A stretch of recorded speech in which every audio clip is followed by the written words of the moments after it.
జై శ్రీరామ్. అందరికీ నమస్తే అండి. నేను మీ గోదావరి ఆడపడిచిని. ఈ రోజు మన వీడియో ఏంటంటే గోరుమిటీలు ఇంకా గవ్వలు ఎలా తయారు చేసుకోవాలో చూద్దాం రండి. ముందుగా ఒక బేస్ ని తీసుకుని దానిలో గోధుమ పిండి గాని లేదా మైదా పిండి గాని 1 కేజీ తీసుకోవాలండి. దానిలో 1/2 కేజీ తెల్ల గోధుమ నూక తీసుకోవాలండి. ఇప్పుడు మీరు చూస్తున్న విధంగా రెండు కలిపేయాలండి. ఇలా కలిసిన తర్వాత 1 అరకప్పు నెయ్యి గాని లేదా డాల్డా గాని లేదా నూనె గాని తీసుకుని మరిగించి అప్పుడు దీనిలో వేసి కలపాలండి. ఇప్పుడు మీరు చూస్తున్న విధంగా వేడివేడి నూనెను తీసుకొచ్చి ఈ పిండిలో వేసి కలపడం వల్ల గుల్లగా వస్తాయండి.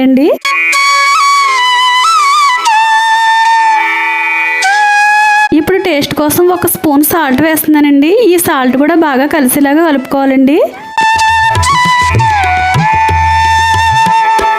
ఇప్పుడు మనం నీళ్లు పోస్తూ ఈ పిండిని కలుపుకోవాలండి. చూస్తున్నారు కదా, ఒకసారి పోయకుండా కొద్ది కొద్దిగా పోసుకుంటూ కలుపుకోవాలండి. మీరు చూస్తున్న విధంగా ఇలా గట్టిగా కలుపుకోవాలండి. ఇలా కలుపుకోవడం వల్ల గోరుమిటీలు ఇంకా గవ్వలు కూడా పర్ఫెక్ట్ గా వస్తాయండి. అలాగే ఇలా పెద్ద పెద్ద ముద్దలు తయారు చేసి పెట్టుకోవడం వల్ల పిండి ఆరిపోకుండా ఉంటుందండి. ముందుగా చేసుకున్న పెద్ద పెద్ద ఉండల్లోంచి ఒక ఉండని తీసుకుని ఇలా సమానమైన చిన్న చిన్న ఉండలు కింద తయారు చేసుకోవాలండి. ఇలా చేసుకోవడం వల్ల అన్ని గోరుమిటీలు ఒకే సమానంగా వస్తాయండి.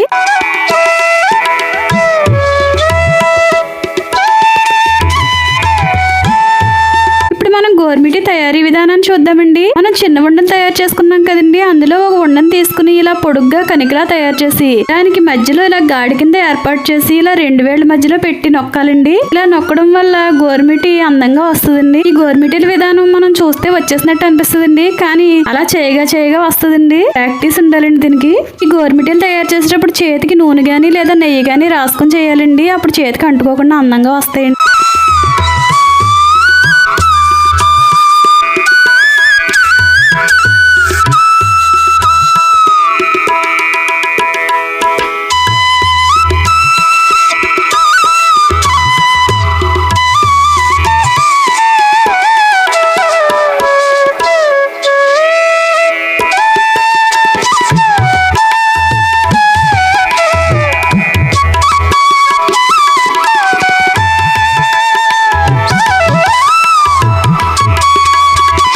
గోరుమిటీలన్నీ రెడీ చేసుకున్న తర్వాత స్టవ్ వెలిగించి ఒక మూకుడు పెట్టుకుని దానిలో ఆయిల్ వేసుకుని వేడి చేయాలండి. బాగా కాగిన తర్వాత ఇలా గోరుమిటీలు ఒక్కొక్కటిగా వేసుకుని వేపాలండి.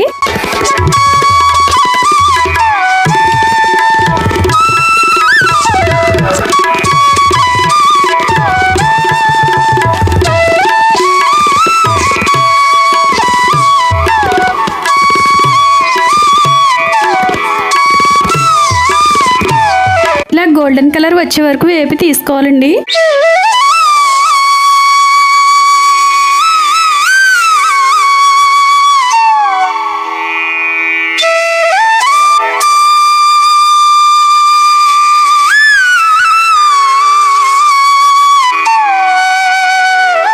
ఇప్పటి వరకు చేసిన గోరుమిటీలు నేనేమీ చేయలేదండి. ఇప్పుడు మీరు చూస్తున్న ఈ అద్భుత కళాఖండం మాత్రం నేనే చేశానండి. ప్రయత్నించగా ఇలా వచ్చిందండి. ఇప్పుడు అన్ని గోరుమిటీలు వేపడం అయిపోయిందండి. దీనికి పాకం పట్టుకోవాలండి.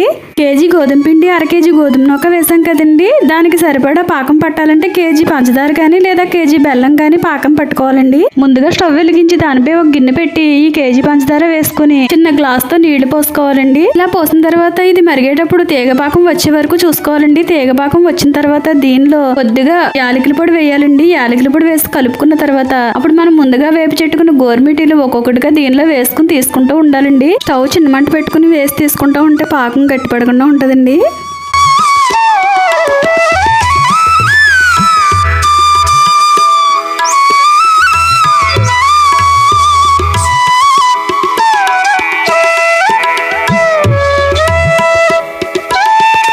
అంతేనండి, గోరుమిటీలు రెడీ అయిపోయాయండి.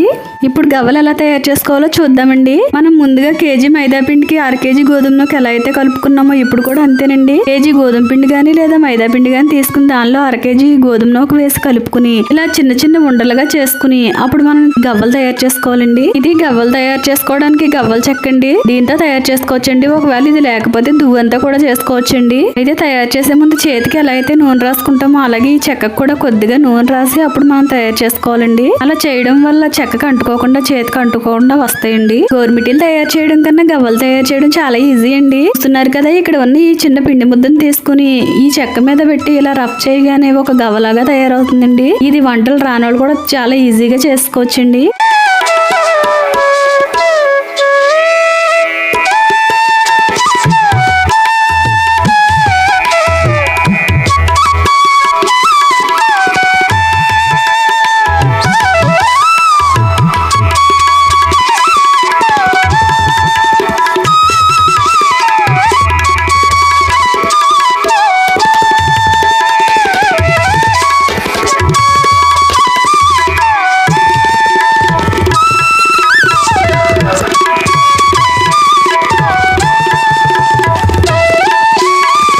గవ్వలన్నిటిని తయారు చేసుకున్న తర్వాత స్టవ్ వెలిగించి దాని మీద ఒక మూకుడు పెట్టి దానిలో ఆయిల్ వేయాలండి. నూనె కాగిన తర్వాత ఈ గవ్వలన్నింటిని కూడా గోరుమిడిలు ఎలా అయితే వేపుకున్నామో అలా బంగారు రంగు వచ్చే వరకు వేపుకోవాలండి.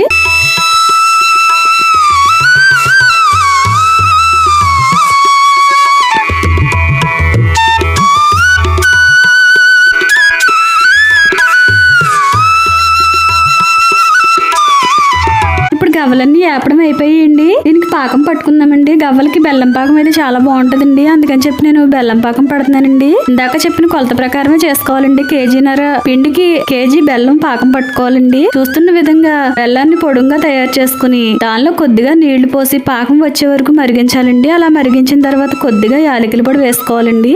ఈ గవ్వలకు కూడా తీగ పాకం వచ్చే వరకు పట్టుకోవాలండి. చూస్తున్నారు కదా, ఇలా తీగ పాకం రావాలండి.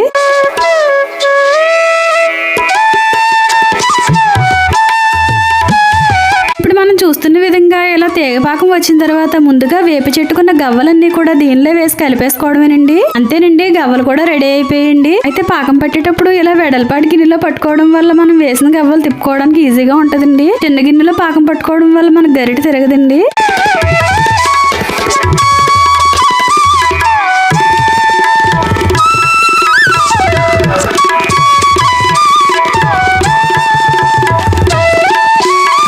చాలా ఈజీగా తయారైపోయాయండి గవ్వలు కూడా. వంట వండడం రానోళ్ళు కూడా చాలా ఈజీగా తయారు చేసుకోవచ్చండి ఈ గవ్వల్ని.